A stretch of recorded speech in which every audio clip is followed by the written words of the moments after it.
یہ سلیمان علیہ السلام تھے۔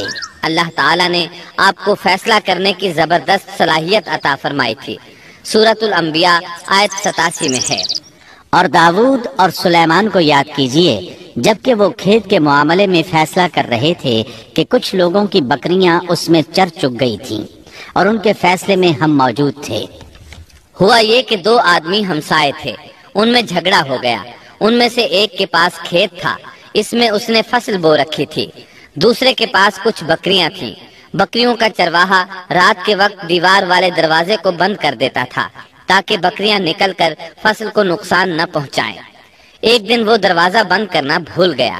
بکریاں کھیت میں آ کر چرنے لگیں، فصل خراب ہو گئی۔ دونوں داؤد علیہ السلام کے پاس آئے، اپنا مقدمہ پیش کیا۔ داؤد علیہ السلام قاضی بھی تھے۔ اس وقت سلیمان علیہ السلام کہیں گئے ہوئے تھے۔ داؤد علیہ السلام مقدمہ سن کر کہنے لگے، یہ بکریوں والے کی سستی کا نتیجہ ہے، اس کا حل یہی ہے کہ وہ تیری بکریاں اپنی تحویل میں لے لے۔ دونوں فریق باہر نکلے تو سلیمان علیہ السلام سے ملاقات ہوئی۔ انہوں نے تفصیل سن کر فرمایا، میرے ساتھ آؤ۔ وہ انہیں داؤد علیہ السلام کے پاس لے آئے اور بولے، اس مقدمے کا اس سے بہتر فیصلہ یہ ہے کہ یہ بکریاں زمین والے کو دے دیں اور زمین بکریوں والے کو۔ جب بکریوں والا زمین کو پہلی حالت میں اگا دے گا تو آپ دونوں کی چیزیں انہیں لوٹا دیں۔ اس دوران کھیتی کا مالک بکریوں کے دودھ سے فائدہ حاصل کرتا رہے گا۔ یہ فیصلہ زیادہ بہتر ہے۔ اس سے بکریوں والا اپنی بکریوں سے بالکل محروم نہ ہوا اور کھیتی والے کا نقصان پورا ہو گیا۔ یہ فیصلہ آپ کو اللہ تعالیٰ نے سمجھایا تھا۔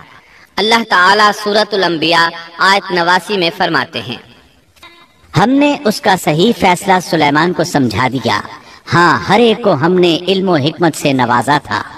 بخاری اور مسلم میں ایک حدیث ہے، اس میں اسی قسم کا ایک واقعہ بیان ہوا ہے کہ دو عورتیں اپنا مقدمہ داؤد علیہ السلام کے پاس لائیں۔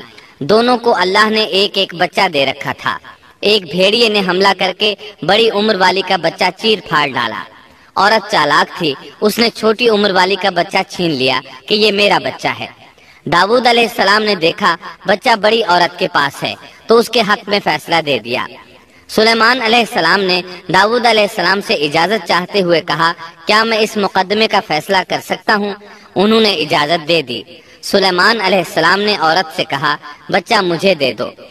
بچہ ہاتھ میں لے کر انہوں نے تلوار نکالی اور دونوں عورتوں سے فرمایا، میں اس کے 2 ٹکڑے کر کے تم دونوں میں برابر برابر تقسیم کرنے لگا ہوں۔